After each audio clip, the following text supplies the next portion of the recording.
Hey guys and dolls, how's everybody doing? I hope you guys are well. Today you will see me feature Isabella, and she's Bobby Boss, and beautiful multicolored blonde unit. I don't want to say multicolored, multi-shade, got different shades of blonde in a honey to give dimension. Very good parting area, which is not the star of the show. The hair is the star of the show. I say this all the time. Beautiful dimension, beautiful color. Bobby Boss. Wow. Wow. Okay. And it's slightly asymmetrical. So you will see a little bit shorter in the back. Harder for me to turn around, but I'm going to try to.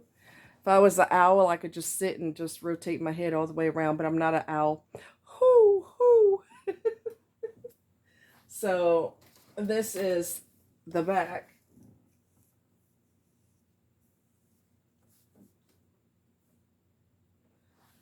Hopefully you saw that.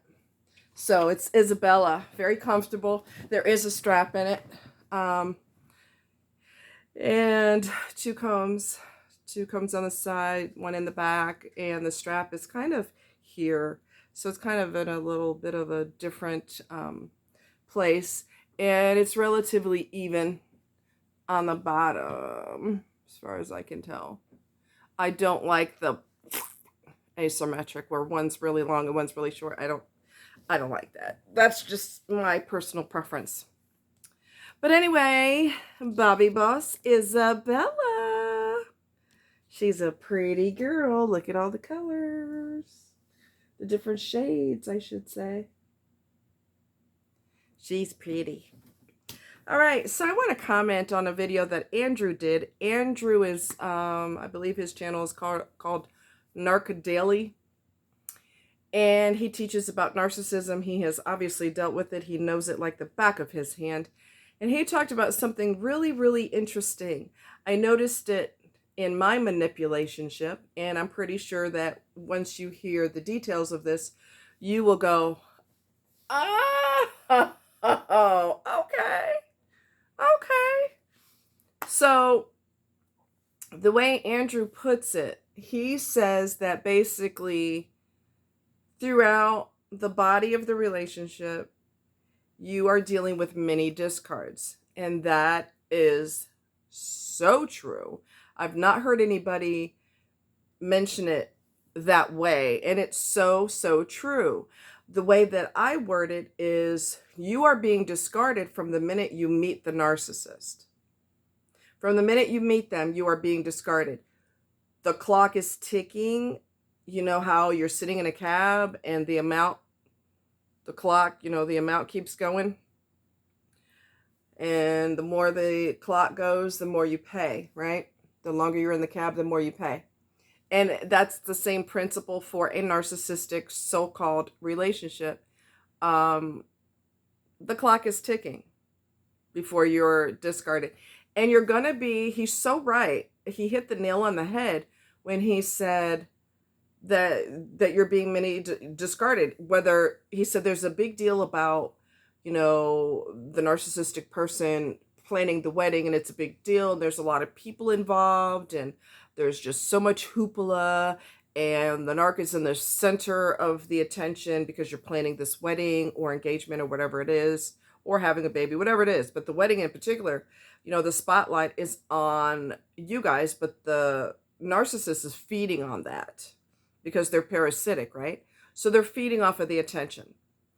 And it reminded me of, I'm just checking my bottom here.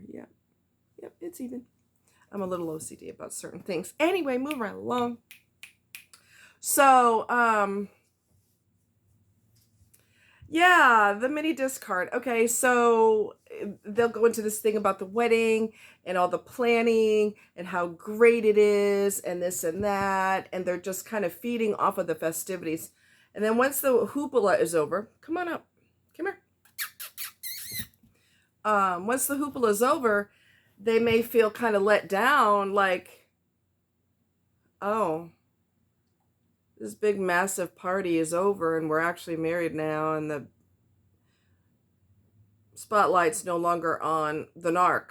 So then the narc starts to plot and plan how to get more supply, which is something they will do until they die. They are weak, they are parasitic, and they cannot live on their own. They cannot be by themselves. They just simply cannot do it. They cannot. They need someone to pay attention to them. They need supply like we need oxygen. And I've said that time and time again. They need supply like we need oxygen to breathe. Okay? The way he worded it just blew my mind, because that is the best way to put it. It's many discards. You're constantly being tossed. So I'm not going to reveal everything he said in his video because I want you to watch it, and I'll try to remember to post it below. But wow, that is so freaking true. And one of them I knew made it a point to bring, probably on mommy and daddy's money because he'll never pay for anything like that, but took his girlfriend at the time on a cruise and then talked to the people who organized this show and made it a point to make himself the center of the engagement. In other words, before the show started or after the show or whatever it was, he made it a point to make arrangements to propose to her so he would be the center of attention. So if you're involved with a narc and they pull this stunt, the person could be a narcissist. Not always. Sometimes they may just do it because I love you so much, I want to do this on a grand scale. But if you're dealing with a toxic parasite, they're doing it for attention. So when he talked about that, you know, the big wedding and the festivities, and it's such a big deal, and it's such a yeah, once that's over, they'll feel let down, like, oh, well, that's done. Now what? I've already secured you too, meaning spouse. So, like, but it brought me to the attention of remembering that he had done that, and it's such a grandiose thing to do. You know, it's so grandiose. It's so over the top. It's kind of like getting an airplane, right? You got all your friends and you're sitting outside, you're enjoying, you know, whatever. And all of a sudden a plane pulls the words that are saying, will you marry me, so-and-so. They could be doing it because they love you that much, or it could be the person is toxic and a parasite, and they need the whole world to think that they are the best thing since sliced bread. And what a way to do that other than to, you know, show the whole world, oh, wow, this person proposed this way, or this person did this. And it was just so over the top, and it was so romantic and so beautiful. They're desperate for that supply. And it doesn't have anything to do, this is going to sound real weird, but that engagement doesn't have anything to do with the person being proposed to. It has to, if the person's toxic, it has to do with the toxic person. The person being proposed to is just the tool that they're using, an appliance, a form of supply. You're not a human being being proposed to. You are a source of supply to be used and to be, you know, to have the life source sucked out of you, as a parasite would do, right? So grandiose gestures are not always with good intentions. Okay? Grandiose intentions are not always with good intentions. They're just grandiose. They're over the top. Everybody will be talking about it, and everybody will be thinking that this person is just so amazing. When in reality, that's a form of supply. If the person's toxic. If they're not, obviously they went over the top because they want you all to remember that for the rest of your lives. This is a beautiful moment that's going to bond us together. Another thing that will never cease to shock me is the fact that the previous snake, his ex-wife, he'd been mind-bending her for 20 years, according to him. And she unalived herself. He's not fazed by that. That don't bother him. That does not bother him. So what? You're not a person to me. You're not my wife of 20 years. You are a piece of shit. You are garbage. You are a toaster oven. You are something to be used, and I'm going to suck all the juice out of you, all the energy out of you until you drop. You're not a human being to me. Yes, I got engaged to you under this grandiose thing, but that was more about me than you, sweetheart. Let's get that straight. That was more about me if I'm a narc, and he is a narc. It wasn't about her. She just happened to be on the receiving end. And he's so unfazed by her ending herself. Does not give a damn. So if that's not proof that you're just an object to be used, I don't know what is. Okay? I knew of another narc. I didn't know he was a narc at the time. Boy, did I find out. Boy, did I find out. He was married for 20-something years, and she had the nerve to get cancer. I've talked about this before, and it's not any less shocking now than it was when I first talked about it. You would think that after 20 years, you would have so many memories. A ski trip in the mountains, first grandchild being born, one of the grandkids graduating from high school, so-and-so in the family getting married, us traveling to Paris and Italy and, checking out all the fine cuisine. We took a cruise here, or whatever it is that you did in a 20-year span, because chances are you've done some really cool things, unless you just work and go home and that's your life and that's it. But if you've been married for 20 years, chances are you have a lot of stories to tell. You have a lot of experiences to tell. And this individual was so detached from another person detached from a 20-year marriage, that the only thing he could talk about at the end, when she had cancer, terminal cancer, the only thing that he cared about was she couldn't perform with him anymore because she was sick.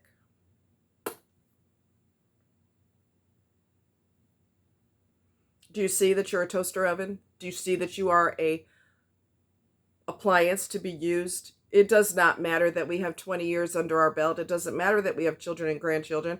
It doesn't matter. Blah, blah, blah, blah, blah. What about my needs? I know you're dying and you're puking because you're taking chemo and your hair's falling out and you feel terribly sick. What about me? What about me? So their behavior is let me tell you something. Okay? Their behavior will never, ever, ever not be shocking to me. And if you are a human being who doesn't use people and you don't manipulate and lie and cheat and steal, you're a warm, kind, loving person, which is what a normal person would do, then, they love their partner, they go out of their way for their partner, the partner goes out of their way for them. You got each other's back through thick and thin. But when you're sick and demented, their behavior will never, ever not be a shock to me. It'll never not be a shock. Your spouse of 20 years, your toaster oven of 20 years, because that's how narcs see that you, you dying of cancer is so irrelevant, because what about my pecker? What about my sex drive? What about my needs? The person lost their life. Whoop, whoop, whoop. So what? So what? Why are you bothering me with that? I'm trying to figure out what I'm going to have for lunch.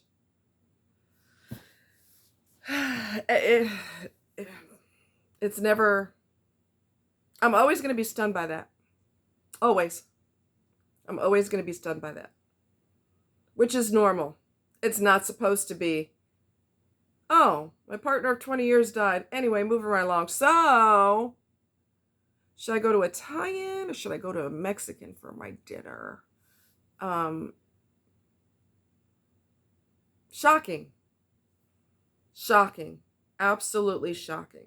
And the fact that they're not shocked by their own behavior is shocking too. But again, you're dealing with individuals with, what did I call it? What did I say before? Brain damage. Brain damage. Extensive brain damage. So, wow. After 20 years of being with this person, and she'd only been gone for a couple of months, honey, he was over it.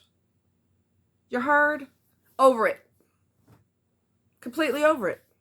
On a dating site looking for a new supply. And something else that set weird with me is when the individual, the one who his wife died, died of cancer, he was just over it. It only took him a few months and he was over it. Truth be told, because they don't have any emotions and they don't have any feelings for anyone besides themselves, he was probably over it 20 years ago when he first met her. Because the clock is ticking until you're devalued. And the more of a horror show that I perform to dump you, the better. The more I crush you, the better. And since we're talking about emotions, something that narcs they have no concept of because they have brain damage. And I did a video on it. You'll see a picture of a brain. Scroll through my videos, you'll see a picture of a brain. That will tell you what the hell is wrong with them. Which there's a long list of what's wrong with them. That's a freaking long list. I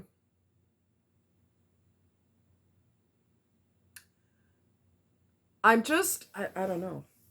I'm just blown away by their lack of concern. I'm just blown away by their coldness.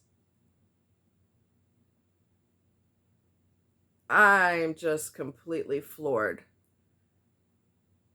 I call them dead people. They're dead. They're dead inside. They're definitely dead inside. Except for when it comes to them. All of a sudden, they came to life. Whoa, blossoming. Wow. So, Andrew, I will tell you this because I lost my train of thought. But Andrew told me, or not me, but us, those of us that watch the video, okay? Quit laughing. It's not funny. Andrew said the whole time, something along the lines of, the whole time that you're with this narcissist, you're supposed to be in the boat together, and they're punching holes in the boat the whole time that you're together.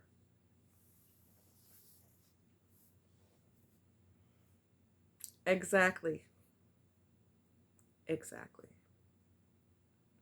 That is a perfect analogy. They are ruining the relationship the minute they meet you.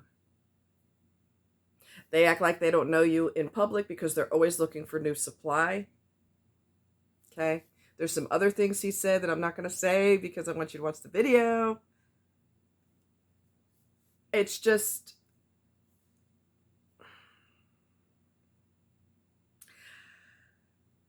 It's... I have no words. I'm struggling to find words because I would never, ever, ever want to be a dead person. I would never, ever, ever want to be a corpse walking around portraying that I am a human being when I'm not. When my whole goal is to seek and destroy. There will be no empathy for you. There will be no compassion for you. I watched a few videos that were so disturbing on YouTube. Married couple, and they got into verbal fights because he has a severe rage problem,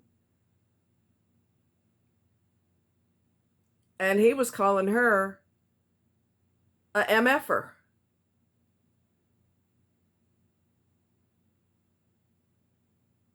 That's how you talk to your spouse? But she didn't know when she got with him that he was a killer. She didn't know that when they got married. Her name is Kay. I want to say Kay Bollmeyer or something along those lines. Oh my God.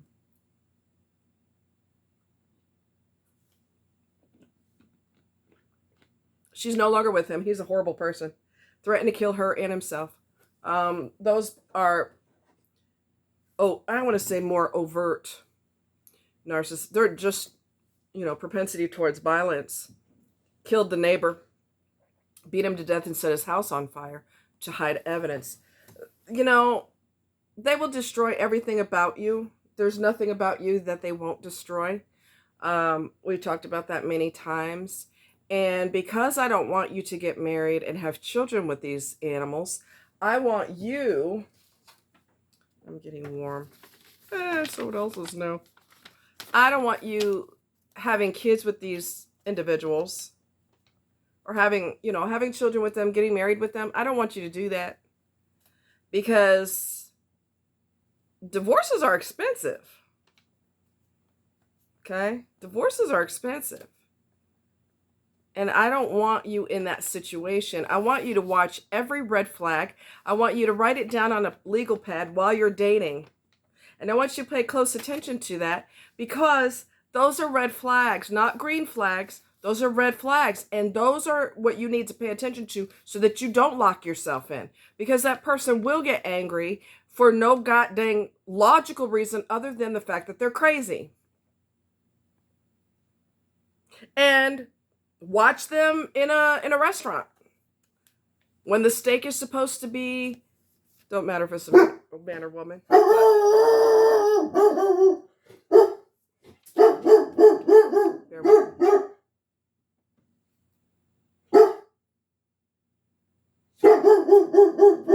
Okay, listen. You're okay. It's all right. Come here. Hey, Milo. Milo. Okay, so anyway, he's going to be a little noisy for a short while. I lost my train of thought.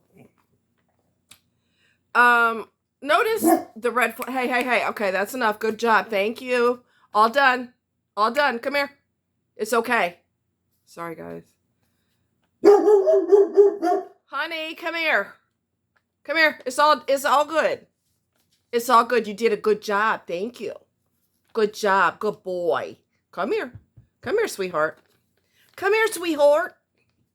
Come here, sweetheart. Good job. Thank you. Good boy. Good security. Thank you. Good boy. I know. Sorry. Watch the red flags. Watch the subtle body language when you're dating. Okay? Dating is collecting data, right? So you're sitting in a restaurant and this person gets mad for idiotic reasons. That's a red flag, okay? That's a red flag. They order their steak and it's medium well instead of well done, and their whole face gets red. And they're like, I specifically asked for this to be a certain way. Why isn't it? That's what you're signing up for. Because there's no reason to get that mad. All you have to do is say, hey, this is a little medium rare. Can you cook it a little bit longer? That's what you do. I want you to watch every subtle little sign.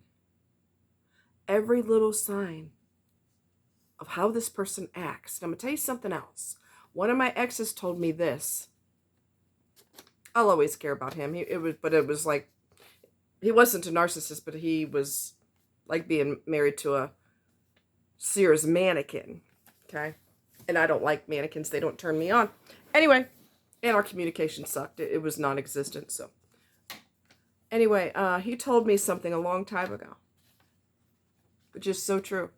He said, you'll see the real person when someone's angry. You'll see the real them. And I'm not talking reactive abuse where a narcissist acted a straight up fool and then the other person went berserk after a while because they got sick and got dang tired of it. We're not talking about that, Because what did you expect to happen? You aggravate the shit out of somebody and they buy you a bouquet of flowers. It's unrealistic. Unrealistic, okay? Watch signs and symptoms. Watch and write it on a notepad. Jot it down. July 3rd. Acted a fool before we went to July 4th pre-festivities. Picked a fight, argued, screamed, yelled. August 3rd. Whatever. Keep a record. Show it to your friends.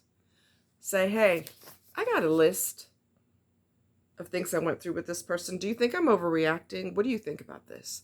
This way your brain, we talked about this before, this way your brain doesn't have the ability to go, that was horrible, but I'm going to start making excuses because that's too hard to deal with. You write it down, you have no chance of your brain going, no chance for that. No chance to make up excuses. Okay? All right. I'm going to put his video below this one. Much love to all of you and stay narc free. Much love.